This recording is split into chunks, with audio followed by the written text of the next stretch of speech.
When you enter into a court setting representing yourself in propria persona, in your own person, or pro per, which qualified you as an attorney in fact, by asserting your private right to represent yourself in legal matters, it establishes your status as your own attorney.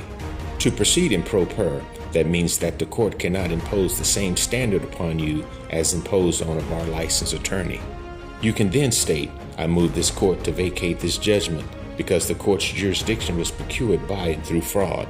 Your next subject title will be Facts of the Case. The bank and third-party debt collectors operating by and through fraud. All commercial instruments such as promissory notes, credit agreements, bills of exchange, and checks are defined as legal tender, or money, by the statutes such as 12 U.S.C.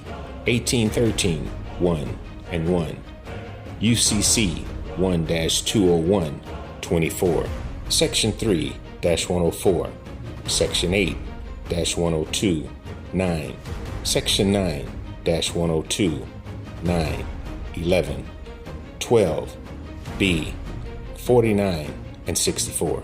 These statutes define a promissory note or security to be negotiable, i.e., sellable, because it's a financial asset. This is all necessary because contracts requiring lawful money is illegal, pursuant to Title 31 U.S.C. Section 5118 D. 2. You see, all Federal Reserve notes are registered securities and promise to pay in the future. They are secured by liens and promissory notes of the collateral owned by the real people. The Feds uses these promises of the people's collateral to secure their notes.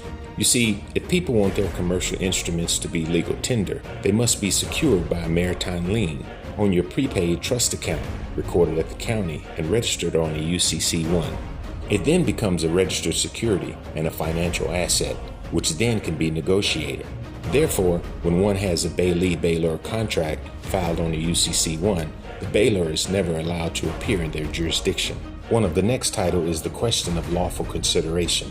The issue of whether the lender, who writes and passes a bad check, makes a credit loan, has a claim for relief against the borrower, is easy to answer, providing the lender can prove that he gave a lawful consideration based upon lawful acts. But did the lender give a lawful consideration? To give a lawful consideration, the lender must prove that he gave the borrower lawful money, such as coins or currency. He can have no claim for relief in a court at law against the borrower, as the lender's actions were ultra vires or void from the beginning of the transaction. Would a court of law or equity allow a counterfeiter to foreclose against a person's home because the borrower was late in payments on an unlawful loan? If it would be contrary to all principles of law.